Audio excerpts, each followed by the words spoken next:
Então, bom dia a todos. Vamos estar começando agora a divulgação da 21ª região administrativa,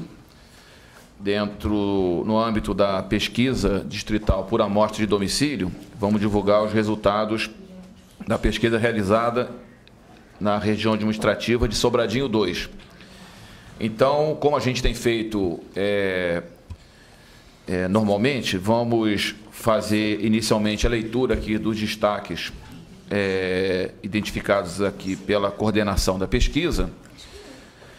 Em seguida, a gente abre para alguns comentários da equipe técnica e, na sequência, passamos a palavra ao administrador regional de Sobradinho 2, o Hamilton, e a gente depois abre para os órgãos de imprensa que estão aqui nessa divulgação. Então, vamos aqui aos destaques, mas eu queria antes fazer uma ressalva, né? Há 2 semanas divulgamos os resultados de Sobradinho e Sobradinho passou por um desmembramento, né? Houve a criação de 2 regiões administrativas a partir de Sobradinho original, no caso Sobradinho 2 e Itapuã, formadas duas com área particularmente, né, da antiga RA Sobradinho. E lembrando que, como não aconteceu ainda a oficialização da delimitação dos limites dessas regiões administrativas, porque isso tem que ser realizado pela Câmara Legislativa, então nós temos trabalhado com um quadro indicativo por parte da Secretaria de Desenvolvimento Urbano e Habitação, da SEDAB. Isso já tinha ocorrido na pesquisa realizada em 2004 e nessa atual também.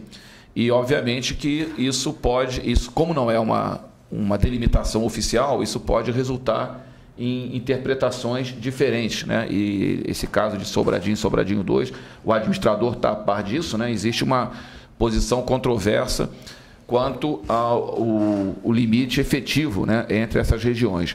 De todo modo, né, havendo e aparentemente vai haver essa definição no próximo ano, em 2012, com o envio de um projeto de lei para a Câmara, para oficialização desse limite, nós temos condições de fazer os devidos ajustes, né?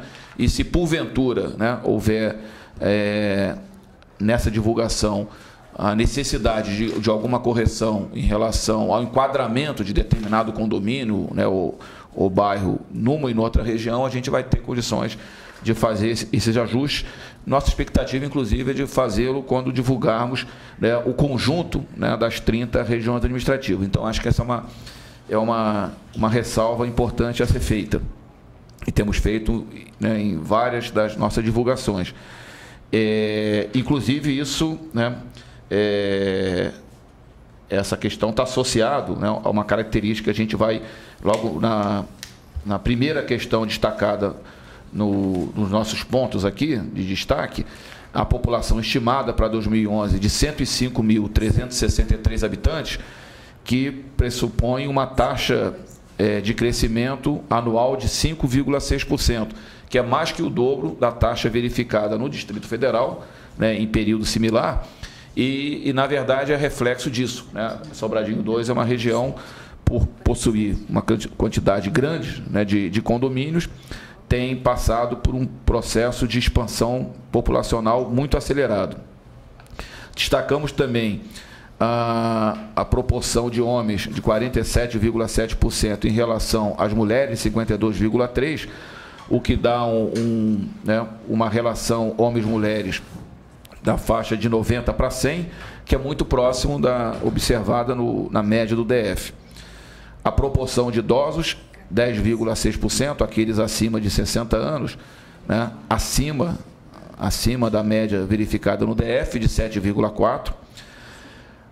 A população de 0 a 14 anos, de 21,9%, nesse caso abaixo da população média do percentual médio verificado no DF, de 25,5%, o que uma e outra, né, denota, estão associados a um patamar de renda mais elevado. Quanto mais, né, elevada a renda de uma região, maior o percentual de população idosa e menor o percentual de população jovem. As mulheres chefes de domicílio são 26%, né, em 2011. Patamar também próximo à média do DF. Os domicílios são 28.692, um tamanho médio de 3,7. 3,7 ou 4,1? Não, estava errado, 3,7. É 3,7, né? Sim. Tá certo, 3,7, também próximo aí à média do Distrito Federal. População moradora natural do DF, 48,5%, ou seja, 51,5% são constituídos de imigrantes, predominando os originários do Nordeste, né, 48,4%. Os estados mais representativos, dois aqui, um do Sudeste, Minas Gerais, outro do Centro-Oeste, Goiás, mas na sequência Piauí, Maranhão e Bahia, todos da região Nordeste. Os níveis de escolaridade predomina, no caso, o ensino fundamental incompleto, com a 26,4%, com a ressalva de que aqui estão compreendidos os estudantes na sua faixa de escolaridade. População ocupada, principalmente na administração pública, 23,5%, e no comércio, 21,3%. 21% dos trabalhadores em Sobradinho 2 trabalham na própria região. Isso é um percentual baixo, comparativamente a outras regiões, né? A maior parte, 46,8%, trabalham em Brasília, e aparece com destaque também Sobradinho, né, com 15% dos trabalhadores da RA Sobradinho 2. Os domicílios próprios quitados são 80,2% e os alugados 15,5%. Na área de serviços públicos, a gente encontra um quadro um pouco negativo, né, porque os percentuais são abaixo dos verificados na média do Distrito Federal. A rede de água, por exemplo, atende a 80,2%. A rede de esgoto sanitário, apenas 30,8%. 68,2% são servidos com fossa séptica. O serviço de coleta de lixo já tem já se aproxima aí do atendimento universalizado, 95%. A renda domiciliar média mensal de R$ 4.903, 9 salários mínimos, é uma renda de média para superior. Das 21 regiões pesquisadas, ela se coloca com a quarta maior, inclusive superando por uma pequeníssima margem a renda observada em Sobradinho. Sobradinho apresentava uma renda de R$ 4.891, né, R$ 12 apenas abaixo da observada em Sobradinho 2. A renda domiciliar per capita de R$ 1.342, 2,5 salários mínimos. E aqui alguns indicadores, né, domicílios que possuem automóveis, 67,3%, é um patamar também próximo, né, à média daquelas regiões de renda no mesmo extrato, e domicílios que possuem bicicleta, 30,9%. Eu só queria chamar a atenção, né, para dois aspectos e depois passar aqui para Iraci e para a Mônica. O primeiro é esse, é uma região em franco processo, né, de crescimento. É uma taxa realmente bastante elevada, né, para os padrões já de certa acomodação no Distrito Federal. Não devemos esquecer que a média de crescimento populacional hoje no Brasil está em torno de 1,2% ao ano. O DF tem crescido aí praticamente o dobro dessa média nacional, 2,3%, e nesse caso Sobradinho 2, mais que o dobro da média do DF, né, 5,6%. E esse crescimento populacional, talvez ele esteja na origem, né, de algumas situações que a gente identifica na pesquisa, como uma infraestrutura ainda deficitária, né, em termos de rede de abastecimento de água e de esgoto, no próprio quadro de um percentual muito elevado dos domicílios na condição de terrenos não legalizados ou invasões, né? A gente tem aqui 65,4% dos domicílios de Sobradinho 2 nessa condição, é um percentual que entre as 21 regiões pesquisadas só fica abaixo do encontrado em Vicente Pires e no Paranoá, né? Sim, e estrutural, obviamente. Estrutural e Itapuã são casos bem, né, bem pesados nessa área. De outro lado, a gente percebe, para mim, de forma surpreendente, um patamar de renda bastante positivo. Eu não esperava que Sobradinho 2 apresentasse uma renda média domiciliar acima da observada em Sobradinho, né? Ou da observada no Núcleo Bandeirante Taguatinga. Esse é um dado que a mim surpreende.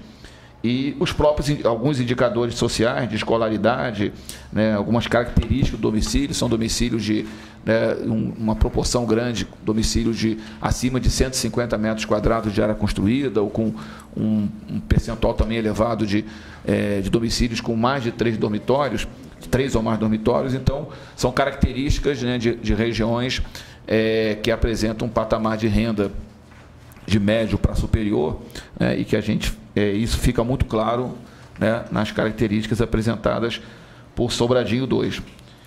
Eu passo agora na sequência para Iraci, que ela vai apresentar uma série de outras informações características da região. Além dessas informações todas que o Júlio já colocou, nós precisamos observar que, como não existe ainda uma delimitação, pode haver alguma alteração quando isso acontecer. Mas hoje você observa em Sobradinho 2, uma renda alta, conforme foi dito, mas é uma renda também que temos um assentamento que tem uma renda bastante baixa, e em contrapartida a gente tem condomínios com altíssima renda, com imóveis muito grandes, onde 59% dos domicílios de Sobradinho 2 tem 3 dormitórios ou mais, ou seja, são realmente casas grandes, de tamanho grande. E aí, no caso da renda, o que a gente observa é uma renda, enquanto temos, voltando aqui a página do trabalho, 5,7% da população tem uma renda domiciliar de até um salário mínimo, ou seja, é uma classe, ali na região ainda existe domicílios e pessoas com a classe de renda baixa. Em contrapartida, nós temos 12,3% de famílias que têm uma renda superior a 20 salários mínimos. Ou seja, é uma região de renda alta, porém renda desigual. Você tem todas as classes de renda na região.